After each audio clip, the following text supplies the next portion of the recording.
Maayong hapon, Negros. Ini ang Digicast Negros X. Ang nagapanguna nga napulo ka mga balita sa isla sa Negros ang amon ni gadulong sa inyo. Update ninyo kami via Facebook, YouTube, kag sa KCAT Channel 11. Kag subong mabatian nyo kami live sa FM station nga 91.1 FMR Bacolod. Kag yari na ang top 10 nga mga balita sa Negros, subong adlaw. Isa ka salakyan sa sulod sa Bacolod ni report kag ikawat nagtuhaw na. PSA, ginausisa ang pagkasapu sa mga national ID sa basurahan sa Banwasang Kawayan. Dutch national, inaresto sa inubaan bangod sa kaso ng qualified theft. Negros Occidental mag-represent sa DepEd Manila para sa bid sa palarong pambansa. Kag sa good vibes, ido nga nagadulong kag sugat sa mga manunudlo padulong sa eskwelahan, gintagaan sang award. Kinatanan sa Digicast Negros X. Sa number 10,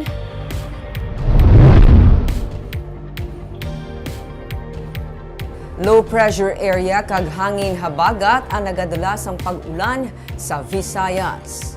As of 3 a.m. kaina, ang low pressure area ngyara sa 295 kilometers east sang Infanta, Quezon. Ang southwest monsoon o kung hangin habagat ang nag-aapekto sa southern Luzon, Visayas kag Mindanao. Ang Metro Manila, ang ibang nga bahin sang Luzon, Visayas, Zamboanga Peninsula, Northern Mindanao, Caraga kag Barm o kung BARMM ang maka-eksperyensya sa magalumon nga kalangitan nga may upod nga lapta-lapta nga pag-ulan kag pagpanaguob. Posible man ang pagluntad sa baha kag landslide.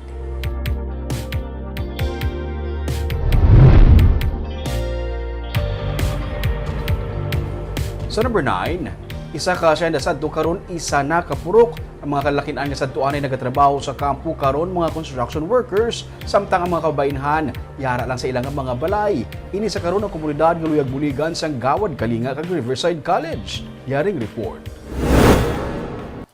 Ini ang purok araw sa akop sang Barangay Estefania sa Bacolod City. Suludlon ang lugar. Mabudlay ang alagyan labi na kung nagaulan. Sang una, hasyenda ini kag tanan nga mga pumuluyo nagatrabaho sa kampo. Subong isa na kapurok. Kalabanan sa mga kalalakian sa construction site nagatrabaho kag ang mga kabaynhan sa balay lang nagatener. Para sa purok president kasi Henry Hervas, kung may makatanyag sang livelihood program sa mga kababaynhan, dako ini nga bulig. Oo. Ito ang mga gusto makabulig man sa mga bana nila Ito ang pangabuyan kadi ka sa una kampo mo pangabuyan din. Halos na dahil? O sila tapos subong? Subong ti construction. Ang laki ya construction ti ang bahay ngayon nga obra sa balay lang Kalabanan sa balay lang din. Dahil isa ko may katuwang may bulig. Oo, may bulig Ito.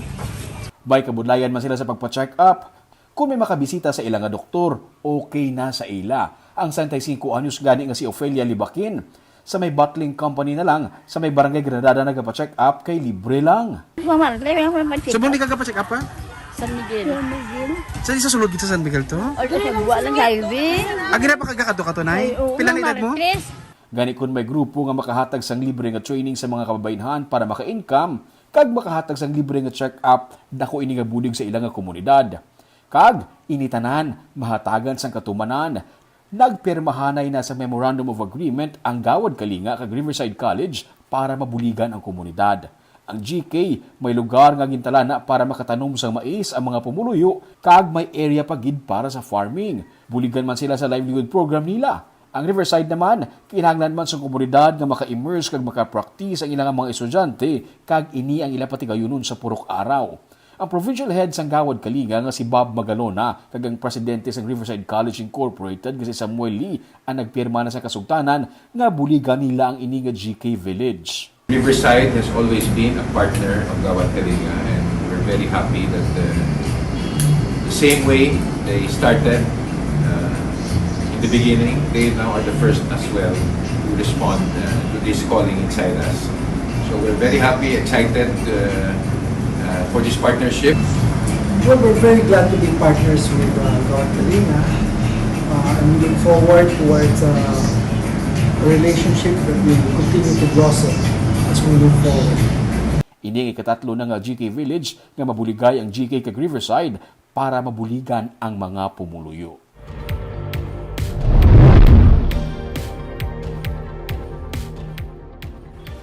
Sa number 8, bag-ong hanging bridge para sa mga pumuluyo sa barangay Vista Alegre sa Banwasang Ilog ang ginbuksan na.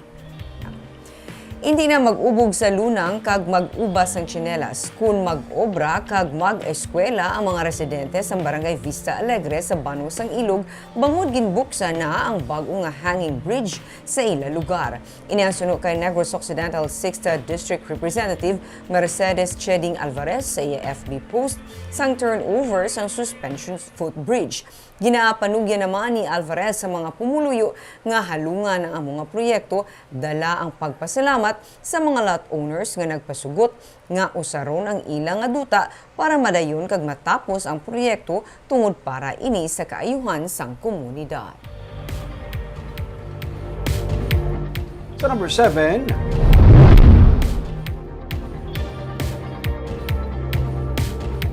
ang mga lugar nga mayara sang irigasyon ang luyag karon nga tutukan sang probinsya. Ini para ma-maximize ang paggamit sa tubig karon nga nagasugod na ang El Nino phenomenon. Basobra sa 15 milyones pesos ang gitpain nga pondo sa Negros Occidental agud mapaganhagan ang epekto sang El Nino phenomenon. Opisyal naman nga gideklarar sa pag-asa ang pagsugod sang El Nino. Pero sa karon nga nagaulan init man, wala pa man gid masyado epekto ang El Nino sa probinsya suno sa gobernador. Ang plano ang may mga irigasyon, tun-an ang pag-pool sa tubig kasubong man ang daw sa dam agud mapasiguro nga lubos nga magamit ang tubig kag wala sa may mausik. Hindi pabor si Governor Eugenio Jose Lacson nga magpatigayon sang digging o kung pagpangutkot labi na nga may problema naman gid sa supply sang underground water ang Negros Occidental. Nasapol na nila ang mga mangunguma sa pagtalakay sa mga programa nga nagatuyo nga magbulig sa ila labi na sa malawig nga tig-ilinit.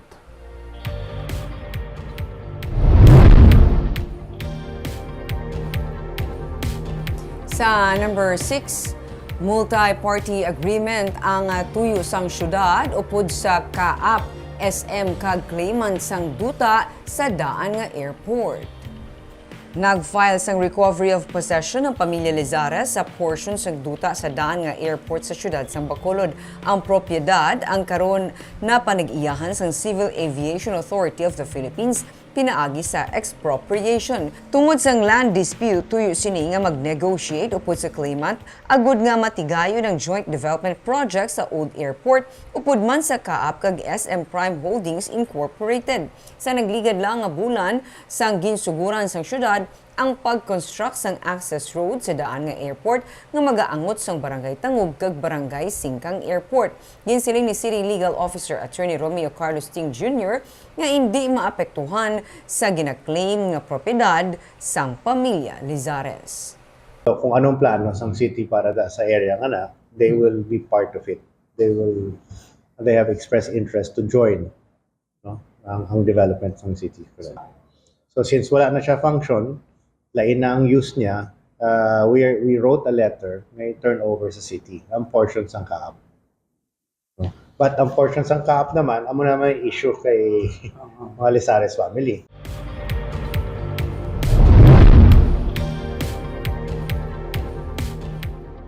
Sa number 5, sa banwasang hinubaan isa ka Dutch national na may kaso nga qualified theft, arestado.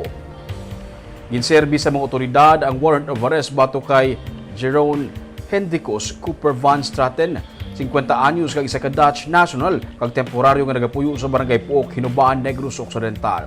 40,000 pesos ang piyansa ang inirekomenda sa korte sa 23 ka counts sa kaso nga qualified theft nga gipasaka batok sa iya kag dugang pagid nga 90,000 pesos nga piyansa sa duha ka counts sa kamuman sa gihapon nga kaso. Sulod sa Hinubaan PNP ang ini nga kaso ang business related kag gipasaka sa Makati City.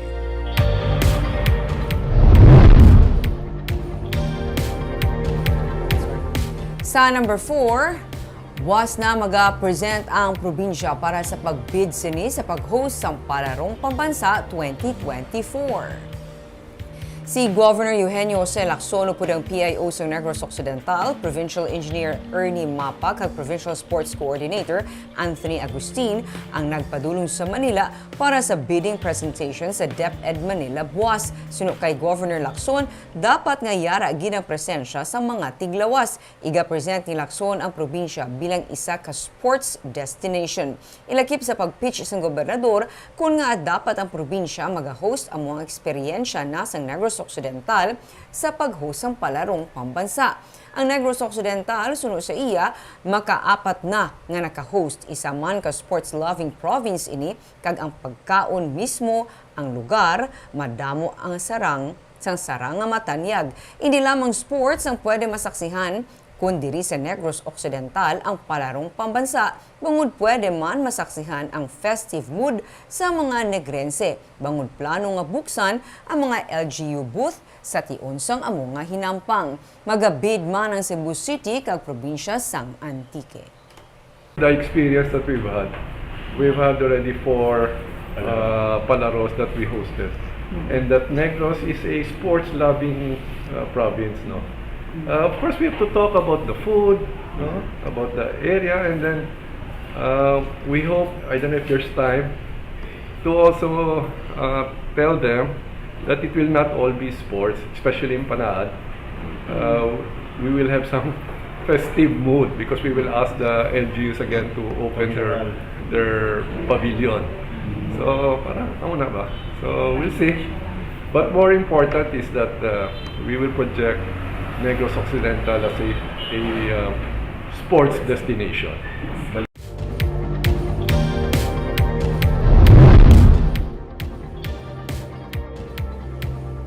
Sa number 3, ginatugyan na lamang ni Negros Occidental Governor Eugenio Jose Lacson sa Police Station 2 ang pag-usisa sa nakitaan nga mga bala sa hagdanan sa food terminal market sang probinsya. Sunod sa kay Lacson, hindi na niya luyag pa nga mag-overthink sa among hitabo. Kag wala man siya nagaka-bother kung natublag diri. Kinausisa sa Kapitolyo ang pagkasapusan duha ka mga bala sa 9mm pistol sa hagdanan sa food terminal market sa tuong Hulyo 3 nga nagsanto man sa pagpirmahanay sa renewal sa mga job order kag contract of service. Ginasiling ni Provincial Legal Officer Alberto Nelios Jr. nga isa sa anggulo nga ilang ginalantaw ang posible pagpamahog kung may mensahe nga luwag ipalabot ang responsable sa probinsya. Ginsiling naman ni Rene Laschiere, ang pamuno ng Safety and Security Division nga may nag-ako na nga nagapanag-iya sang mga bala. Siya ang katapos ng military community kag aksidente sini nga nawigit ang ginsugo sa iya nga ginbakal nga bala. As I said, I don't want to overthink and it's not bothering me at all. Is there not a need to beef up again your security? Somebody's probably just left those bullets there. Gina-consider ang angle na may threat? I don't know, Daniel. I don't know who's coming up with that angle. No? But as I said, I'm not even thinking about it. Sa number 2,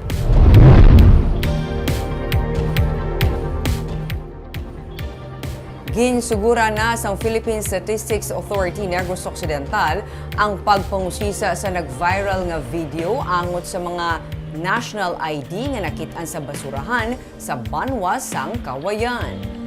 Suno kay Luis Gonzales, ang pamuno ng PSA Negros Occidental, nagpadulong na ang staff sa ahensya sa Kawayan kay ina agud mapatod kung sino ang responsable sa paghaboy sa mga national IDs sa basurahan sa Barangay Tiling. Hindi pa man mapatod ni Gonzales kung may kaangtanan sa away politika kag kung may natabo nga pagsabotahe. Nagapadayon ang house-to-house deliveries ng katapos ng PhilSys para mapalabot ang mga IDs sa mga nakaparehistro nga aplikante. Dako nga palamangkutanon para sa pamunuan sang PSA kung nga nagtupa sa basurahan ang mga ID. Marason man nga itugyan sang PSA Negros Occidental sa ilang legal department ang pagpasaka sang kaso sa mga responsable sa paghaboy sa mga national ID. Dira kuno sa barangay mismo, medyo may hindi man sila mag ang mga official mismo. Daw may ara man kuno mga gamay nga mga diferensyanay. Pero I don't know kay bisan sa amon nga po, hindi kami kambal sa sinayan, no? Kasi wala man takpalo ang ilan ang situation. Ba't ang system, sir, sa paghatag ta sa mga pag-distribute diba, sa mga PhilSys ID, ginatugyan ta na sa barangay, sa mga staff naton? Supposedly, Nico, no, hindi na siya pwede, no? Kaya since nag-start kita sa national ID registration, ginahambal gina naton sa mga registrants nga after sa ila registration, mahulat sila sa ila ID maabot nga PhilPost na ma-deliver. Kag sa numero 1 sa mga balita, subong adlaw.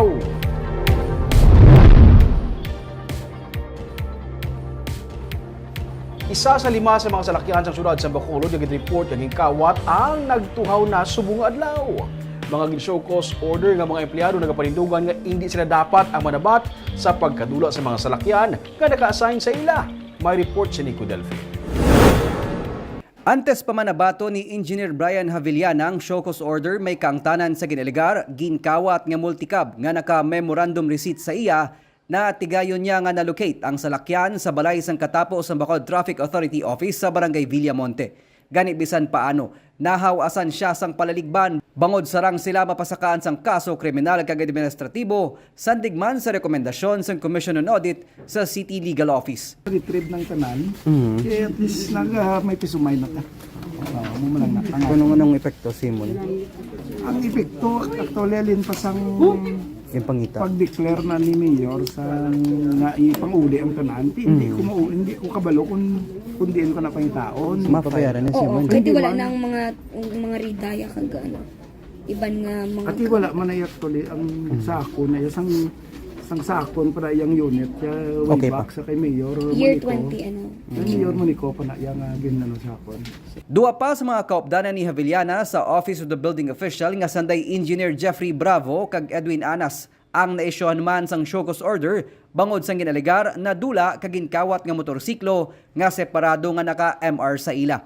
5 kaadlaw ang ginhatag sa ila agud magsabat antes pa man sila sarang pasakaan sang kaso.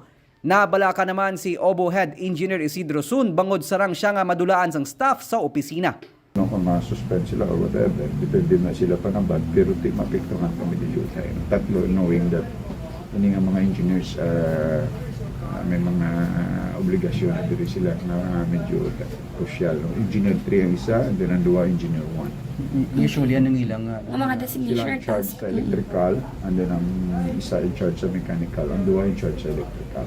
Ginpahayag niya man nga antes ginsaylo sa lain nga departamento sanday Anas kag Bravo na tigayon nila nga na-turn over ang mga motorsiklo sa syudad. Kasubong man sini ang ginhimo ni Jory J. Castellano sa motorsiklo nga gintugyan sadto sa iya. Gani nagapanindugan siya nga hindi silang dapat manabat sa nadula nga government vehicle kundi ang mga tiglawas ang opisina nga ila gintugyanan sang salakyan kag motorsiklo nga karon hindi na makitan. Iway mo na namon kuha.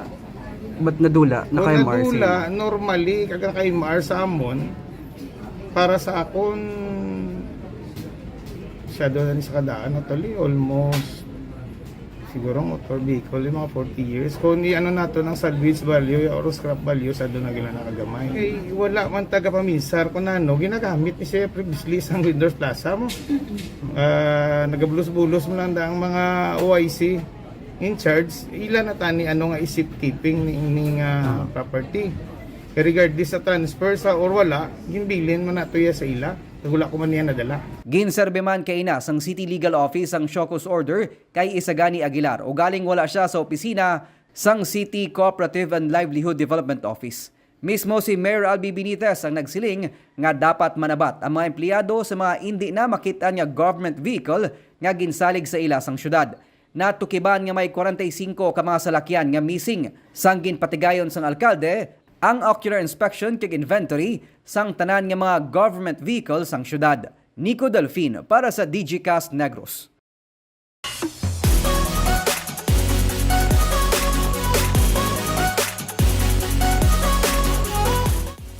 Sa Good Vibes, ido nga nagadulong sugat sa mga manunudlo padulong sa eskwelahan, ginhatagan sang award.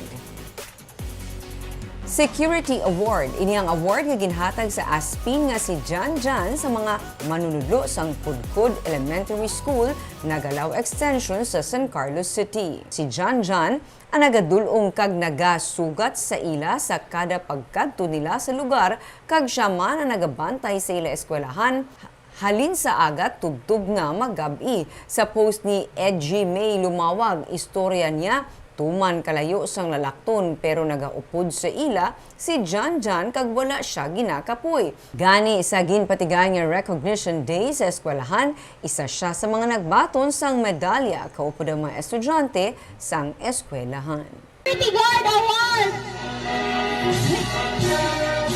Taray! Si Jan Jan! Yay! Nanituwa na gina mong iro. Oy, luwag kayo na siya. Kay og mauli ang usa ka maestra, ihatod niya, mabalik na po na siya dire.